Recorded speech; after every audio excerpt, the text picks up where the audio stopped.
Lesbian Detectives. Unsolved cases. She's still missing. Yeah, they haven't found her yet. Well, let's talk about it. They say he vanished without a trace. Could it be a psychotic break or a tragic accident? Police don't know where the body went. Unsolved murders, body still missing. That's unheard. Where's the witness? Lesbian detectives, what's going on? City on high alert, this out the norm. He did what, the who? Man, that ain't real, these crimes ain't true. Then come uncover these theories with us. We live right now, tuning in is a must. Right now, Lesbian Detectives. Lesbian Detectives. We about to start the show, so get your popcorn ready to go. Pay attention to the message. I present to you the Lesbian Detectives. This is Lesbian Detectives. I'm Sierra. And I'm Elizabeth. And we are here talking about missing and unsolved murders. We are discussing cases that you have forgotten about or never even heard of. So sit back, relax, and let's start this podcast.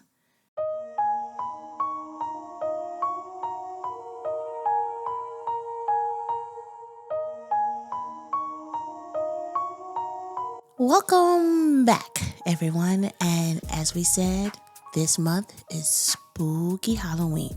We will only do cases that involve someone going missing or murder on Halloween.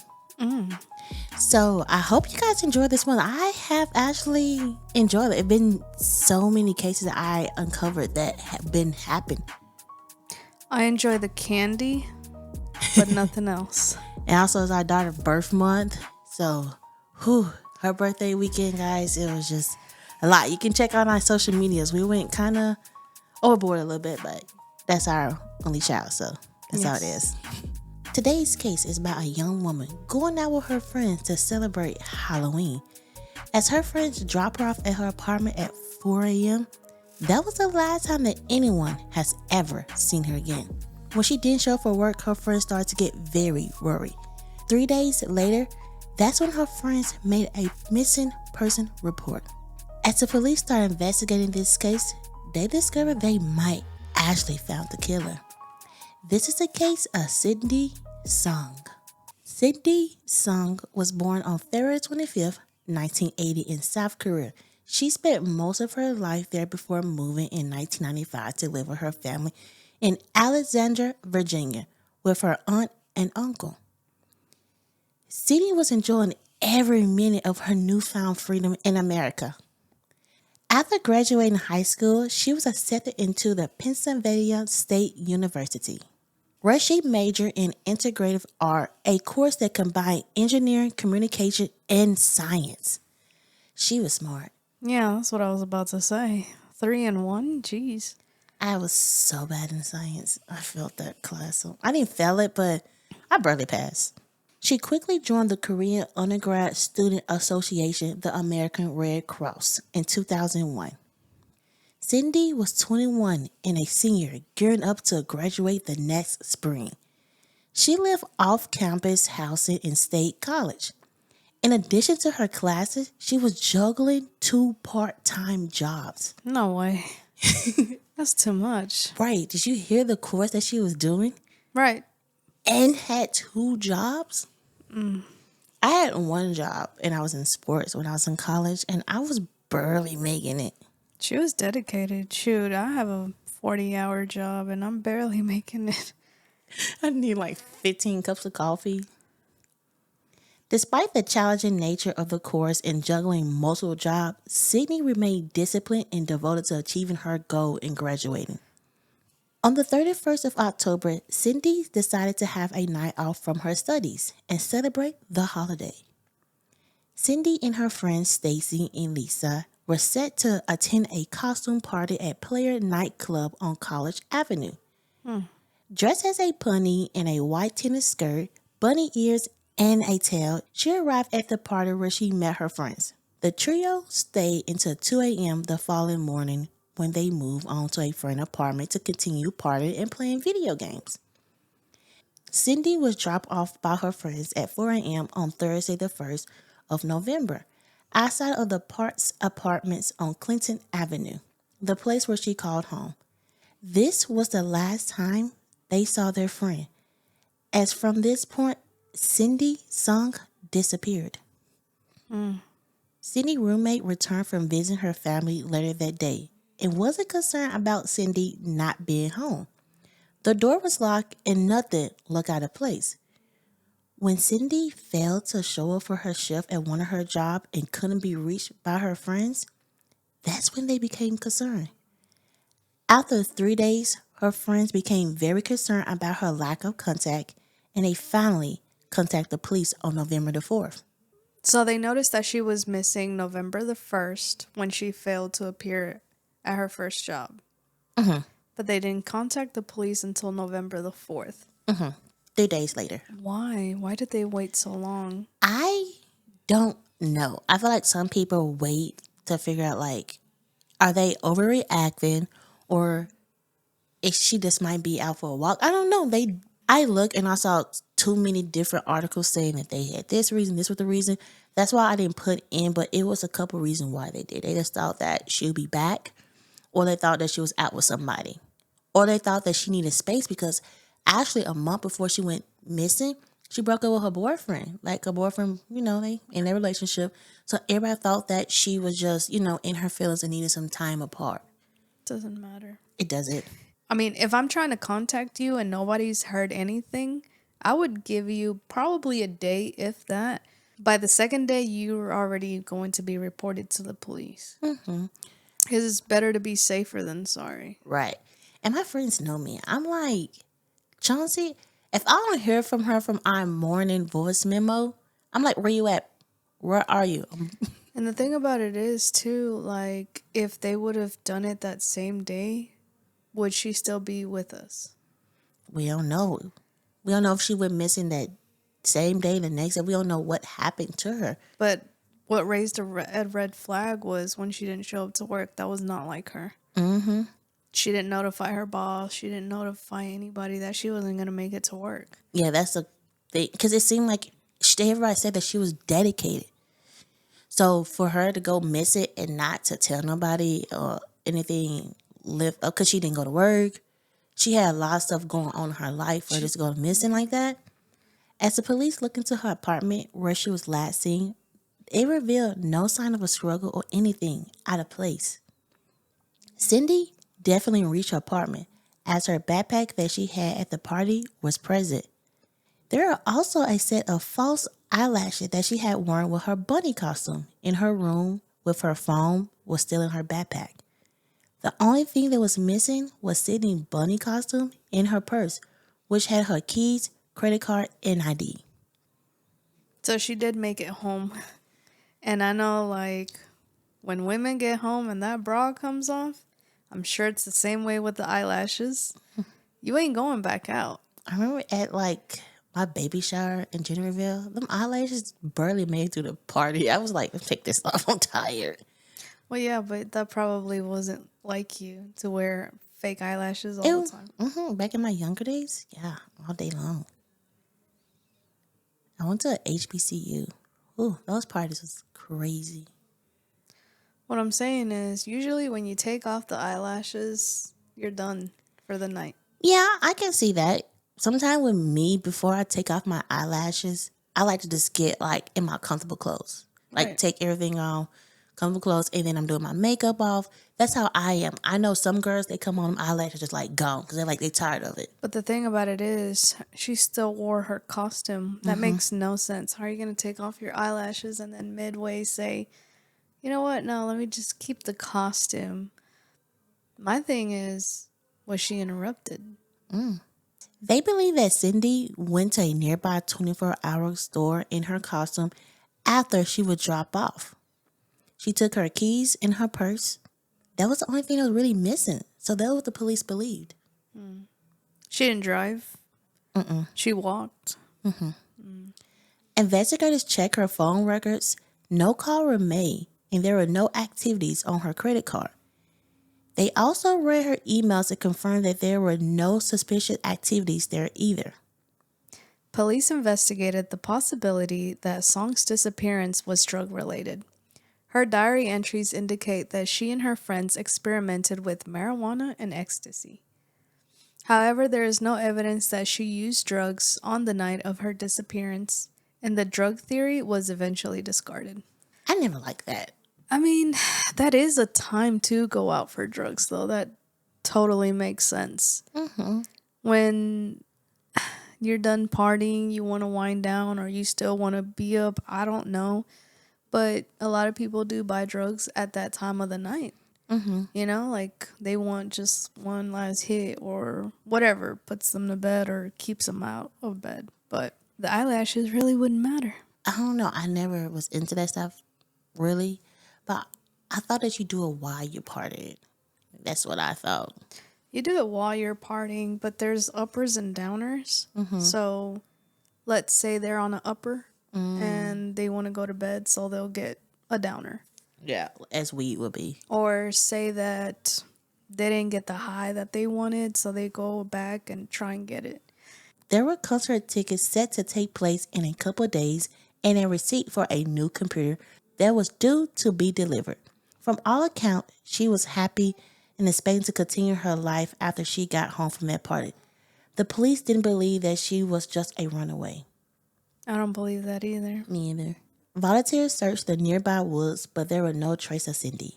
Because why would you run away if you're already living with a roommate? It's not like you're forced to be with that roommate. I feel like a lot of people run away from either their parents or like an abusive boyfriend. Like, Some people run away from their life. That their life is just too hard right now. but she worked so hard to get the life that she. I mean, I can understand. Because I was that kid that worked her butt off. I was in all school activities. I was in sports. I was doing everything I needed to do to get a good scholarship. By the time I hit college, I was just done. I was just so stressed out. I was so overwhelmed. That like after my first year, I said, Mom, I just can't go to college. Right. I mean, I understand the pressure of school and working two jobs. But at the end of the day, like, I don't think running away was the answer. I feel like she could have said, you know what, I'm going to take the next semester off, or I'm going to, stop working, quit one job. You kind of do it slowly but surely. And she looked like she was the type of person that had a plan. I don't think she would just drop everything. She's worked too hard for it. Right, I don't believe she ran away, but I'm saying that if it is a possibility, I can kind of see it. But I feel like she would be the type of person that run away would have a whole plan to set up. Right. Like she would take all her stuff. Definitely a computer, because a computer probably costs a lot of money. Right. Why would she just buy a computer if she's planning to, like, not be part of the school or just take off? Volunteers searched the nearby woods, but there were no trace of Cindy. Because it was 2001, there were no GPS tracking available and no social media to check. When Cindy's mom heard the news that her daughter was missing, she traveled from South Korea to aid in the search for her daughter. She kept her daughter's story alive and generated international cover for this case. Some family who traveled from South Korea to the United States after her disappearance cleaned her apartment shortly after the initial police search. They discovered physical evidence that might have been there. I mean, I feel like if the police did the search, it'd be okay to take some of the evidence away. I mean, some of her stuff away to me. Well, it just all depends. They reported her missing 3 days after. When did her family come and take her belongings? They came in soon after. Like when her mom found out that she was missing, her mom came. Her mom was like, no, not my child. And her mom was really, her mom and her brother was really in the news, getting her story out, getting it out. Like, this is my daughter. Please, please help. But even if they cleaned everything out, I don't know if what they threw away, but what if they kept some of the stuff, They could always revert back to, oh, yeah, we did see this, or, oh, no, we didn't see that. A few days after Cindy was reported missing, an eyewitness came forward to tell the police that they saw a woman who looked like Cindy was dragged kicking and screaming into a car in Philadelphia Chinese Town district nearly 200 miles away. The witness said that she saw a woman who was forced into a vehicle by a man who was yelling at her, the witness, to leave him alone. The police didn't really believe this because the witness, she changed her story several times. And then she was 200 miles away. Right, girl, how? Because she was just going to get the gas station, store, something to get some snacks and say, we don't know what really happened. Nobody know. They would have snatched her. Say 5 miles away because she's walking. Yeah. So, But even 5 miles is a lot. Walking distance. In 2003, bank robber and serial killer Hugo was brought in as a suspect in Cindy's disappearance. An informant told police that Hugo had abducted a woman along with his accomplice, Michael. He kept her in a walk-in freezer until she died. But in May of 2002, Michael was a fugitive. He was found guilty of multiple felonies and disappeared along with his girlfriend, Tammy. Wow. Hugo admitted to abducting Sydney, but told investigators that Michael was the one who killed her and kept the bunny ears she was wearing as a souvenir. Hugo told police that he and Michael mistook Sydney as a sex worker and kidnapped her. Wow. He said that Cindy's body was buried in Lucer County, Pennsylvania. But there's another side to the story. The informant went to say that Hugo killed Michael because he kept the bunny ears as a trophy. So, that's another thing. He alleged that Hugo was responsible for murdering at least 16 individuals. Oh. Law enforcement searched Hugo's house and made a gruesome discovery. The charge were made of multiple bodies buried in his yard. Wow. However, Cindy's Song's body was not among them. Among the remains were Michael and his girlfriend Tammy. It is possible that Cindy's body wasn't found on the property during the search because Hugo had moved her 3 months after she went missing. The discovery of Michael's body meant that the investigators had a dead end of the search of Cindy. She could be buried anywhere. Hugo said that she was buried somewhere in Pennsylvania. He told them the county. But to me, I don't know. When I was looking at this case, I'm like, it seemed like we have the person who did it, but it seemed like he's like, no, it's Michael. But he still should have been charged in some type of way to me. But if they're friends, killer buddies, wouldn't they tell each other where they buried him and what they did and how they did it? Okay, I feel like we should wait to theories because we really finna get into this, ain't it? Because I feel like your brain is kind of working a little bit. Yeah. That was the only suspect that the police had. Investigator has been unable to prove Hugo's involvement in Son's disappearance. But they had not ruled him out as a suspect either. He was acquitted of the murder charges against him, but he was convicted of 2 counts of abuse of a corpse in March of 2006. Abuse of a corpse? Yeah, I mean, shock, right? 16 people. The person said that he killed 16 people, but they found multiple bodies, and he didn't get charged for murder.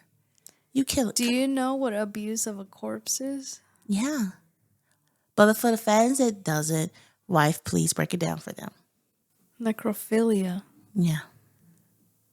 It's whenever they have a fetish for dead people. That is disgusting. Mm-hmm. Yeah. Look, we fit get into theories. Groups on the Penn State College campus criticized both law enforcement and the university official for their lack of progress in Song's case. Authorities say that they have investigated every lead in her disappearance, but there is minimal evidence. Song's case still remains unsolved. But before we end this case, let's sit back and remember the young lady. Cindy Song was a hard worker.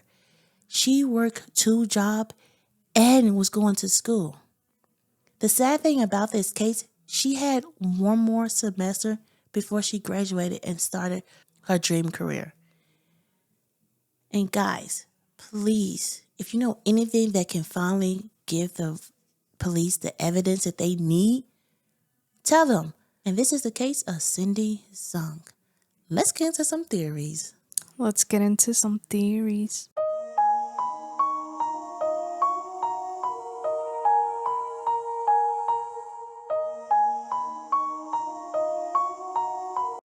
You going first? You or me? I'll go first. I feel like that was gonna happen, but okay, go. I think it was Michael because it seems like Hugo kept his trophies in his backyard, correct? Mm-hmm. They didn't find Cindy. Oh, I see you. And the fact that he has an idea of where she got buried was probably because there were friends. They talked about what they did, where they did it, how they did it to relive it. Mm-hmm. I believe Hugo was there in the beginning, like you said, when they kidnapped her, but he didn't carry it all the way through. And I just don't know why, though. That makes no sense. That you would just kidnap her and then be like, all right, well, take it from there.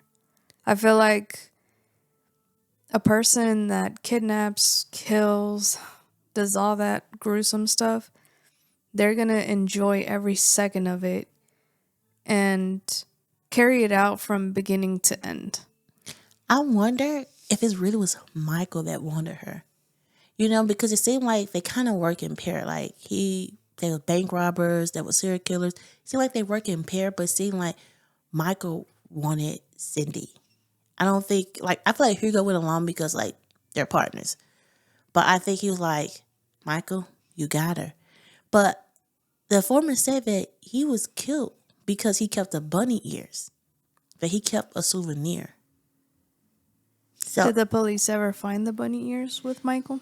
no, because it seemed like Hugo like burnt that stuff. Like he made sure everything disappeared. Basically, the foreman told everything.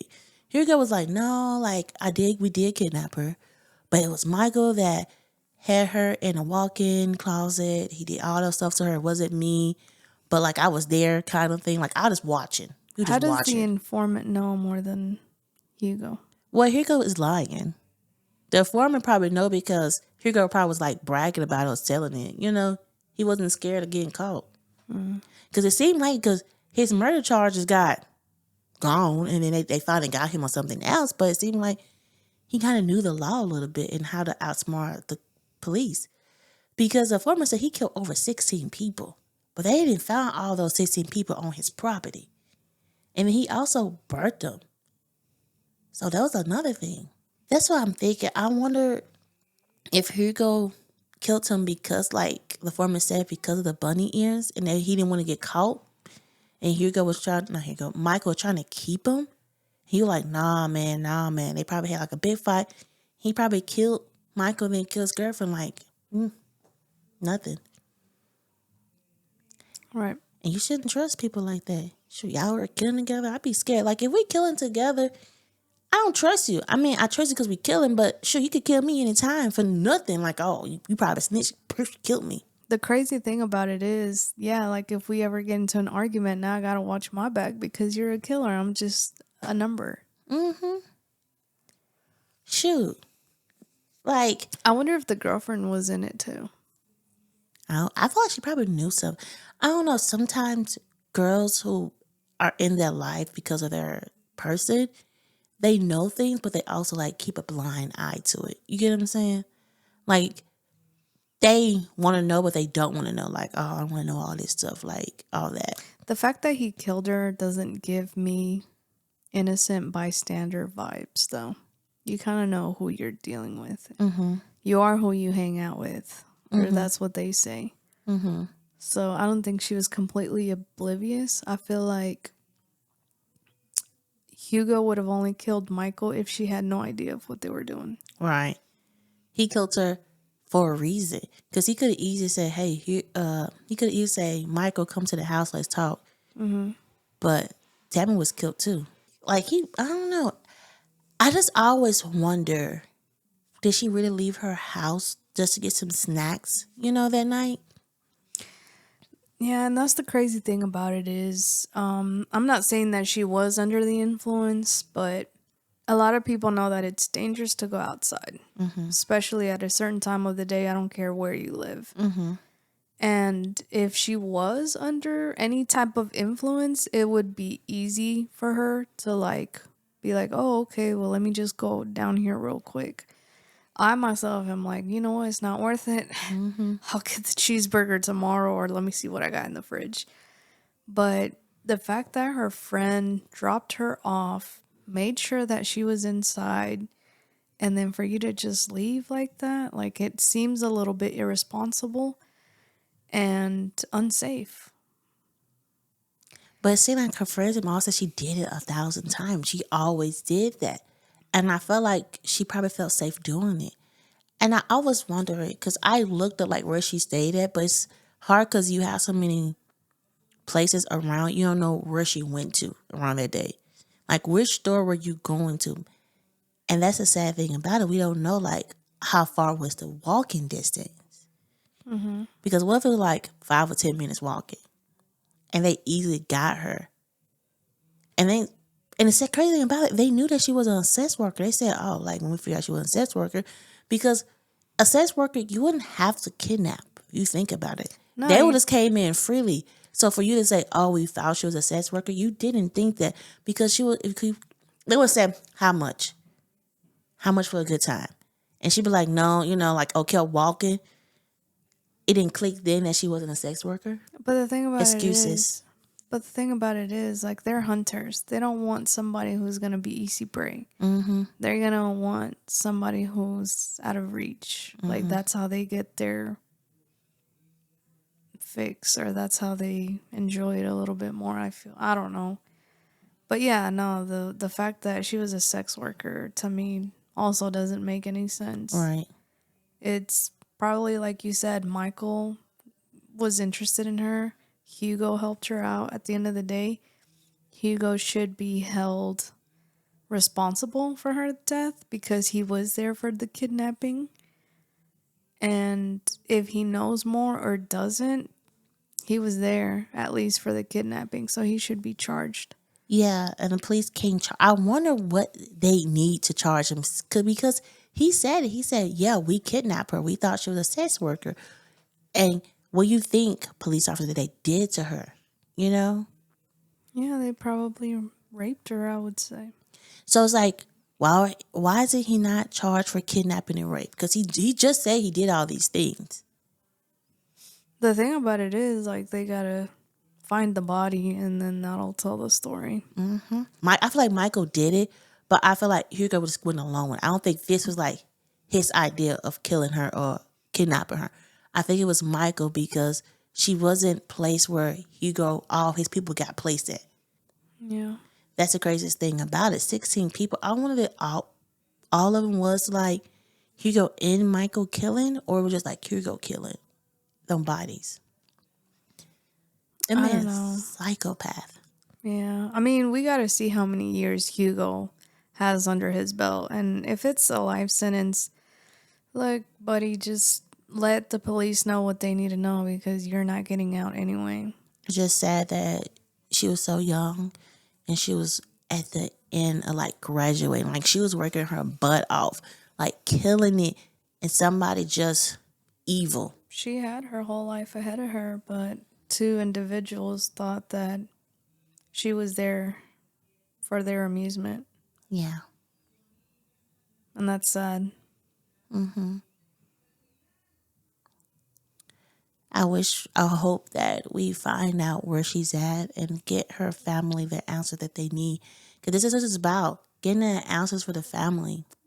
Yeah. Like, you could hate how we say our theories, you could do all that, but we all hoping for the same thing, that the family get the answers that they need, that they can bury their loved one, or they can finally, like, say, they rest in peace. Yeah. Sad, sad, sad. Yeah.